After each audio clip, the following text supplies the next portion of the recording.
জান্নাতে যারা ঢুকবে তাদেরকে রেশমের তৈরি পোশাক দিয়ে পোশাক বানিয়ে দেওয়া হবে, সবুজ মিহি সিল্কের রেশমি কাপড় দিয়ে ড্রেস আপ করা হবে, যেটার মধ্যে স্বর্ণ দিয়ে এমব্রয়ডারি করা ডিজাইন থাকবে। জান্নাতে নারীদের জন্য গহনার কোনো অভাব নাই। জান্নাতের ভেতরে বিশাল এক শপিং মল থাকবে।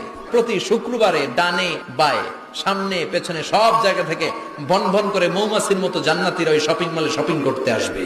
ইচ্ছে মতো দেদারসে পোশাক কিনবে, ইচ্ছে মতো শপিং করবে, টাকা দেয়া লাগবে না, ক্রেডিট কার্ড লাগবে না।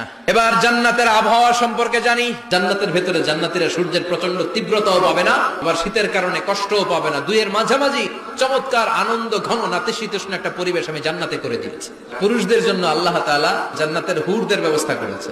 সুন্দরী, রূপবতী, সুভাষিনী, অশুভম বর্ষা, মেঘ কালো কেশ, দেখলে পাগল পাড়া হয়ে যাবে জান্নাতীরা। জান্নাতীদের কোনো দাড়ি গজাবে না। সব জান্নাতি লোকদের বয়স হবে 33, আর লম্বায় হবেন আপনারা 60 হাত লম্বা।